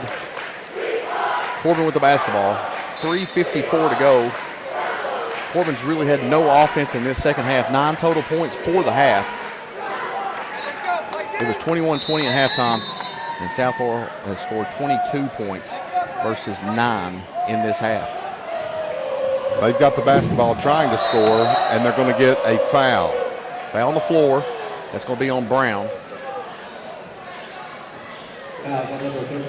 Nope, they get Landon Howard, his first foul. That's going to be 2 free throws coming for Akins. Already 5 fouls. Both teams going to be shooting the bonus from here on out, or the whatever they call it. Double bonus, whatever. Double bonus. First one's up by Akins, no good. I don't like that, and I'll tell you why. I think you're not rewarding good defense. I don't know. We started last year. It speeds up the game. I actually liked it. It may grow on me. I don't know. Second one's up, and that one's no good. Rebounded by Mabe. Now Rollins picks up his dribble, gives it back to Mabe. Now Brown. Got Taylor on the streaking wing. Good. Makes it a 16-point lead. Akins quickly ahead. And he bowls over Taylor. No call. Farmer with it. Been quiet in the second half. 3 on its way, and that's going to be good. That was from downtown. Connor Blackburn with a knock down a big 3. Makes it a 13-point game. Into Brown. Now back to Mabe. Mabe over to Rollins. Corbin's having to really gamble on defense. We've got a timeout by Davis. A 30-second. We'll stay right here. Probably cost himself a bucket right there because they had 3 guys on him. 2 guys were still at half court, and he gets it into the hands of Taylor over there, wasn't Caden Taylor. And listen, he could have done cartwheels and backflips and all that stuff all the way to the bucket. Yeah, nobody would have got there. They basically had a 2-on-1 break at that point. Yeah. I mean, if he drew that guy, he's got yeah, you're right. They could have got an easy bucket, but instead Davis didn't like what he saw and called a timeout. Wow, it's been a really good second half for South Laurel from definitely from the defensive end. Well, both teams with 3 timeouts left. Both teams in the bonus. No fouls to give. Possession arrow favors South Laurel. 3:08 to go, and South with a 13-point lead. You know, if our tiebreaker situation is correct, if you're Corbin and you've got a 13-point lead and it's 15 is the tiebreaker, you hold the ball. Strong to the rack is Jordan May. Makes it a 15-point game. Now what's the second tiebreaker? If it's I have no clue. Yeah, we don't even know for sure, folks, if that is the tiebreaker. So that looked like a travel. Farmer 3 in the corner, no good. That's an air ball. Looked like it might have been blocked partially by Rollins. Up ahead to Garrison Brown. Got numbers to Taylor. Fakes. Shots up and good in the basket. And the foul, as I meant to say, makes it 49-32, a 17-point game. Taylor, what a player. What a game he's had. Man, another timeout. It's a full. No, I'm not sure. I think full's always got left. It is full. Full timeout. We'll take another one with them as timeouts are coming in galore in mass right now. So we'll take another break. Martin's Peterbilt, Cardinal Media Network. This game sponsored by Legacy Nissan.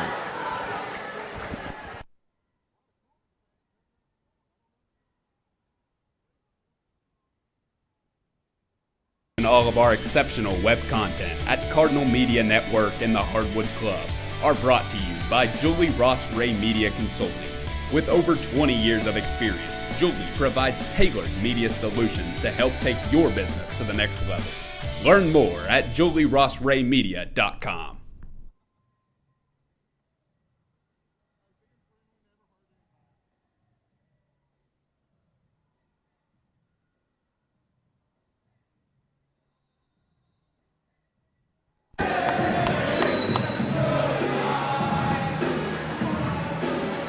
All right, back here at South Laurel, the Cardinal Crazies are starting to sing the goodbye song. It's a little bit premature. A little early for my taste, but that's okay. 17-point lead, and Taylor to the line after a great fast break pass by Garrison Brown, and Taylor with a good head fake. It's a 6-possession game, in case you're wondering.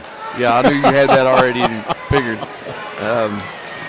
Free throw by Taylor's good. Makes it a 6-possession. You got a 6-3. 18-point lead. How about some more stops here? Akins, Brown on him. Farmer, Brown is back. Picked up his dribble. Now got Akins. He fakes, goes in the lane. Little shot off the layup, off the basket, off the backboard. I can't get that out. Is good. Makes it 16-point lead. Now there's going to be a foul on Akins. That's going to be 5. That's going to be 5. And that's going to send. These are huge free throws, I'm telling you. If they had a chance, I think it just went to the bench with 5 fouls. Absolutely. He's the only one really playmaker they have. Yeah. There's been some threes and some good plays like by Middleton, but they really don't have a great ball handler without Akins. And they're going to have whatever time they give them to get a new player, and that's going to 30 be seconds. Lucas Britton will come in for Akins. Checking in for the rebounds, number 13, Lucas Britton. That's the chant over here. I don't even want to repeat that one. Yeah, we're going to let that one go. As we really need these free throws, Dave, as we're up 16. Shooting 2 shots. Number 23, Corbin Boys. My Aunt June sitting next over to, and then Corbin Red. Of course, she was her husband, Buddy Martin, Mr. Redham. First one's missed. Now, He misses that one. there was a bunch of candy laid out here, and they kept stealing it. I These know. two fans beside us. Hope you didn't offer. That's my candy. Well, I'm sorry. They're family. Second one's up, and that one's no good. Dang. Rebound, Britton. Those were big. And Britton over to Middleton. Now back to Britton. He drives, nowhere to go. Pull up three. He's on his way. No good. Rebounded by Corbin. And then stolen away by Taylor. Up ahead to Brown. Brown's got a little lane and shots up, no good, but he gets fouled and goes to the free throw line, and he gets knocked into the WYMT crew over there. That may that not. might make the play of the night. Number 1, Garrison Brown on the night, yet to score. Oddly enough. These are big again. Minute 50, you're up 16. First one's up, and that one's good. Makes it 17-point lead, 51-34. And the reason I keep saying this, Corbin beat us a 14. This would be a more than likely, second one's up and good by Brown, more than likely a tiebreaker situation, and I think it's the total difference in the scoring. They beat us by 14. We're up 17 now. And blocked by Mabe. He saves it, and then it goes between both legs, his and Connor Blackburn, and then throws it way out of bounds. What a wild play that was. What a 3-point block is always fun. And it comes to Britton. Kick out Farmer. 3 on its way, and that one's no good. Rebounded by Rollins. Rollins to Mabe. I'd make him foul. I'd just get it in there and try to hold it. 18-point lead over to Brown. Brown wisely hangs on to it. Mabe's going to just go ahead and slam it home. How about that, big boy? 20-point lead at South Law with the exclamation point with Mabe with the dunk. A little shove off. No, they call a blocking foul by Garrison Brown. fouls on number 1, Garrison Brown. That'll be 3 on Garrison Brown. Number 10, 54-34, 20-point margin for the Cards. 14 total points this half is all for Corbin, with their best player on the bench with fouled out. Free throws up and good by Connor Middleton. I don't know as some of the players come out. Joe Smith coming in the game. Jeremiah Oh, Smith. Jeremiah Smith, I'm sorry. Whoops.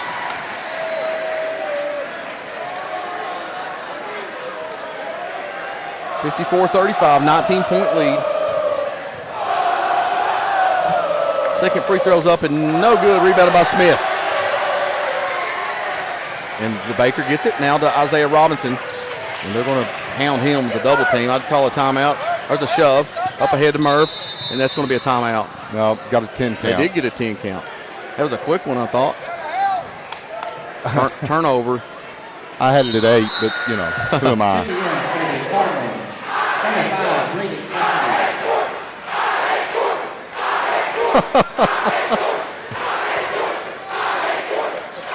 Into Middleton. Corner 3. Shots up, no good. Rebounded by, that's, shoot, I don't have his number. Landon Howard with it, over to Robinson. They're just going to let them dribble it out. I think now they're coming for the double team. Robinson in the corner. Gives it to, now Landon Howard with it. I think they're content. Howard to the shot, to the basket, no good. He's going to get fouled and go to the free throw line. 32 seconds left. Landon Howard to the line. 19-point lead. We'll find out. We'll for find sure out. when I'll keep talking Coach about Jeff it, but- Davis gets over here. Yeah, we'll give him an ask. Listen, this South Laurel team came out with fire in their eyes tonight. And defensively, I don't know that I've seen them this good in a long, long time. And they played with a chip on their shoulders. The free throw is good. Howard makes the first one, makes it a 20-point game. I'm really blown away, I'm going to be honest, Dave, about this second half. You know, I think they just wanted to show that was really an anomaly that fans saw at Corbin. Howard second good as well. Makes it a 21-point lead, 32 seconds left. Lucas Britton with it, 3 on its way. That's no good, and it goes out of bounds to South Laurel. You know, we've scored more in this quarter than they scored this half. Yeah. I'm telling you, when they're locked in defensively, it takes a special person to shoot them out of it, and they didn't have that tonight. Nowhere to go for Murph. He finally gets it in to Braden Cassidy. Now Murph with it. Going to dribble this one out. 17 seconds left. Isaiah Robinson with it. And that's going to 10 seconds. It's special to be on the floor for one of these kind of wins if you're a South Laurel player. What a battle back from what seemed to be dismal after this Corbin loss, and then after Josh Steele goes down, Davis has brought this team back to its glory with the defense, and especially that second half. 56-35, your final. South Laurel with a 21-point victory over Corbin. What a game, what a second half. We'll take a break. I'm sure we'll hear from Davis. He'll probably make his way over here. Wow, what a game. You're listening to Cardinal Media Network.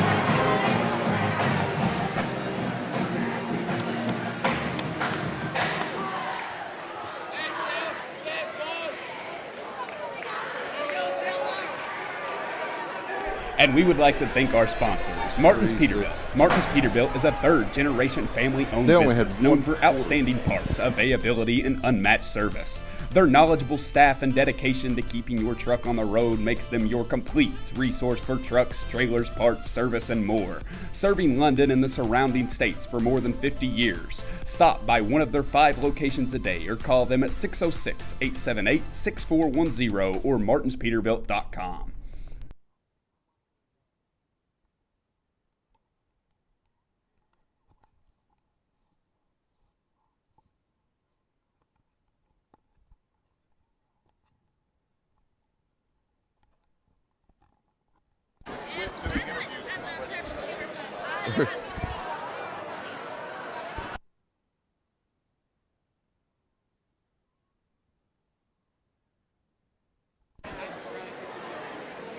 All right, we're back here. We'll do some maybe early stats before Davis more than likely comes over. 56-35. And Dave pointed out, Corbin only scored one quarter in double figures. It's 7 in the first quarter, 13 in the second, 7 points in the third quarter, and 8 points in the fourth quarter. Unbelievable from this Corbin team that we've seen score 66 points last time we faced them. They only had one guy in double digits. That was Ryder Akins with 10. With 10, which was a low output for him as they really clamped down defensively. I can't talk enough. I've talked it all year about Coach Davis's defense. This team had bought in early in the season, had some knocks along the road here, and man, what a battle back here. And a great second half. It was a 1-point lead for South Laurel going into half. And, man, what a third and fourth quarter defensively, really. Max Fulmer really stepped up. I mean, you could talk about all these players under hustle. We had 9 players score. That's more players scored than they scored in 3 quarters. Yeah. They had 7, 7, and 8. That was the first, third, and fourth. They had 13 points in the second quarter. Yeah, unbelievable. If you'll run down the scores real quick. Okay, for Corbin, they finished the game at Ryder Atkins with 10 points. Connor Middleton with 4 points. Zach Reynolds, 2 points. Dawson Farmer, 7 points. Connor Blackburn with 6 points. He had 2 big threes. And Eli Petrosky with 6 points for the Red Hounds tonight to round out their scoring, and a total of 35 points. For the victorious Cardinals, Max Fulmer, 10 points. Colton Rawlings, 11 points. Caden McQueen, 2 points. Jordan Mabe, 18 points. Garrison Brown, 2 points. Landon Howard, 2 points. Blaine Baker, 2 points. Brandon Murphy, 2 points. And Caden Taylor with 5 points. And those were 5 big points from Caden Taylor. Man, he looked like a man. He just grew, like you mentioned it. He's grew up before our eyes. Now we've seen it. We've seen him head in that direction over the course of the last 5-6 games. But my gosh, he really played poised, handled the ball well. Just really, he scored in traffic.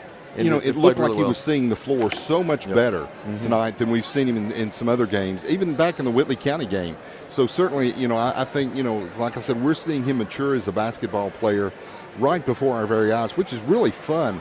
I can remember seeing kids come along, and it's nice to see that maturing of a player, particularly young in their career. And he's going to be able to give us valuable minutes on down the line. Absolutely. Has not seen any signs from Coach yet. And I'm sure he's in there celebrating with his team. Well, be curious to see who he brings out to talk to. If he brings a player or the whole team, it'll be interesting.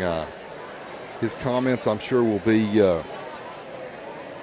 very much better than we that first game after the Corbin loss. He just didn't want to speak.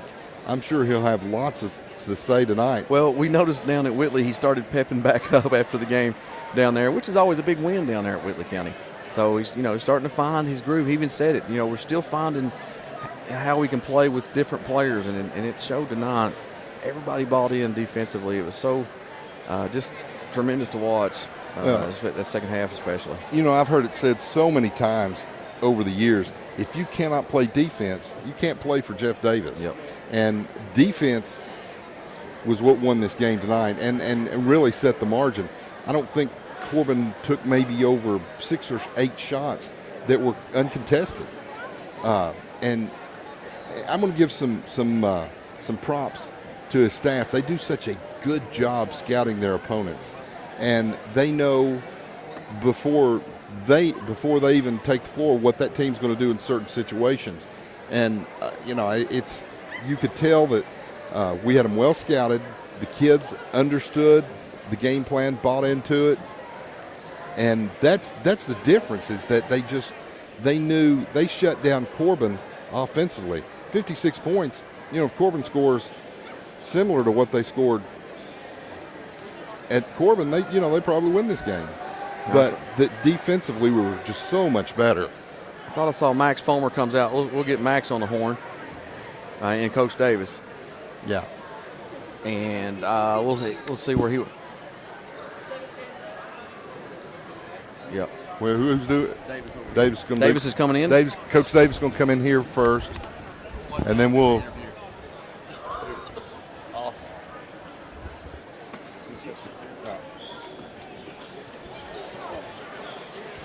As he gets settled in here.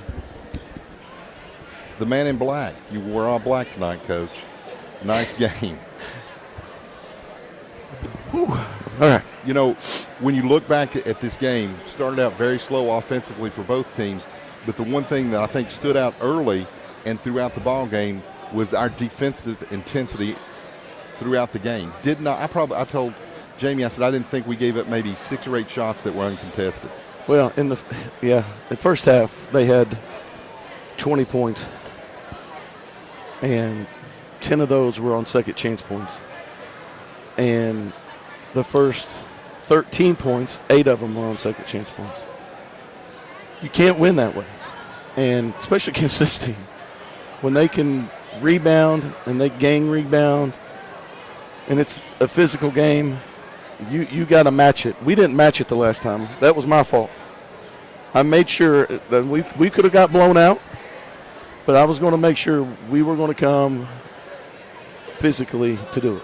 I thought you played a lot of guys early in the meat of the game that people might have been surprised to see in the game, but it allowed you to play at a higher level of intensity and give those guys a rest, your starters rest, and those guys that came in off the bench gave you great minutes, I thought, particularly on the defensive side. Yeah, we were in foul trouble. And we had our bench guys step up. We had some young guys step up. They've been getting more and more, slowly getting comfortable. When Josh went out, we had to change some stuff around, and really we had one practice game. It seemed like, and couldn't really work on some stuff. And we finally was able to get some practices back to back and get guys comfortable what we're doing, change a few little things that fit what we need to do, and they executed. They played really, really well. KT, Garrison came in there and played really, really well. Murph and Isaiah came in. They're getting it. It's a big crowd for guys to come in, and I'm really proud of. It was a team effort. It was a big, big team effort. The interesting thing for me was you came out and you could tell that they were playing with a lot of emotion, jumped out to a nice lead. There was only one tie in the game, never a lead change. But once they got that lead, they kind of settled in.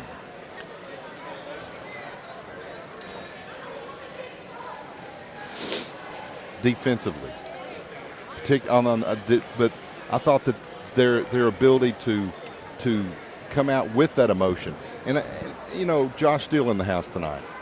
How big a factor was that, Coach? And I know you're a little emotional. Big game with everything that's gone on. I'll give you a minute to kind of get yourself. But you look at the way that this team responded. You just, as a coach, win, lose, or draw, you had to have been proud the way this team responded tonight. Josh was back. He's come by some to see the guys off on the bus. Come by a practice or two, but seeing him walk in kind of uplift our guys a little bit. He's been through a lot. We all have, and I'm sorry, but that was the emotional part. And our guys fed off that. And the coaches told me, I walked back early and they were out here, and Josh had them out in the little huddle out there. He wasn't supposed to be that close to contact, by the way. And gave him a pep talk. And it helps sometimes to have a little, to know your brother's doing well and to see it. You hear about it, you hear about his goods and all that, but to see him walk in that building and sit on that bench and kind of the ultimate teammate, knowing that he has, I'm sorry, I'm getting long-winded, but no, that's fine, Coach. He, Jordan went down last year as a junior, and we really, really missed him. Josh, a lot of kids stepped up. Josh really stepped up, just not as a player, but as a leader. And you look at the year he's had this year, and he's really took off. And now to have that hurts. I spend a lot of time, our coaches and our team, we spend a lot more time together than we probably spend with our families. And it's, that was the emotional thing, and our guys fed off it, and it was good. When you look back at the game, at the half, you're leading by one. You came out and you started the second half much the way that you started the first half. Yeah, they changed some things up and really put a little bit more pressure, and we knew that, and our guys just got a little, but our defense kept sticking with it, and they fought and was able to get it back. We jumped out a little bit, but I thought we calmed down a lot there in the third, and then especially in the fourth quarter. We really took care of the ball, got moving, found guys, things that we are known for, and making the extra pass. And so, I just loved our grit and our fight, and I told them that's what we're going to have if you're going to win in our district and have a shot to win your district tournament and then have a shot in the region. Talking about the district down in Whitley County tonight, Williamsburg and Whitley County had a barn burner, and Whitley came away with 6-point victory. But Williamsburg was in one late, and Whitley pulls away for that victory. So that shows you just how tough, and you've got to be ready to play every night when you take the floor in the 50th district. I say it every year. Don't look at records. Now I'll say don't look at RPIs. That stuff don't mean anything. When you come in our district, you better be ready for a fight. I mean, just look at the struggles we had down at Williamsburg, the struggles we had down at Whitley the other night. You've got to come ready to play. And our guys, our veterans know that. It's our young guys. It's every possession. You look at the score, 56-35. Every possession. That's tournament basketball, and every possession is crucial. It's just not one of them. So, next question. Jamie just asked me, what about the tiebreaker in the 50th district? I know we're getting ahead of ourselves and we got to take care of business, but certainly that's something we got to think about is the tiebreaker. So it goes head to head, and it goes road wins, and then they did away with the coin flip. The KHSA did away with it. You're not allowed to do the coin flip no more, and now it's RPI, and that's you look what we played, and you look at where we're getting ready to go through. It's huge. It rewards playing. And but it's not a foolproof thing either, because it can be misleading too. But it's better than the old coin flip, the pill bottle draw. At least you control your destiny. You go out, you take care of business. Yeah, it's not luck now, heads or tails or anything like that. It's we control our destiny. We got to go out and make sure we continue to get better. Coach, you brought out a player, Max Fulmer. Is he still around? We give him a. Or is he? He ran off. He ran off. Well, speaking of the future, got some tough games between here and the end of the season. Got a big one tomorrow at Woodford versus Bourbon County. They're playing really well, shooting the lights out of it. So we play at Woodford in their new school, new gym, just opened in January, against a really improving and dangerous Bourbon County team. What's the Coach Dad scouting report on them? We're about ready to go find out, because I've been focused on this one. Sure. And so we've got it done. That's the reason it's good to have good assistants, and they've done ahead. But it's a good test for us, for our guys to bounce back and go play another one. Get over this. You got to be ready to go play another one, just like tournament. For those that don't know, and we're on YouTube and have a little more opportunity to do some things. You got a couple of former Red Hounds on your staff. That's got to be special for them tonight. Yeah, it is. And, I felt sorry for Josh and Josh. They put a lot of time in it, and we just didn't give them, I didn't give them the best effort, and I got to do better. And I told them, especially Josh Smith, he's a new, young coach. He thinks everything ought to be done right. And I'm like, this is what you deal with kids in a long season. I said, you can't take it personal. I said, they'll be fine. I said, this is things that I had to learn over the years to now. Absolutely.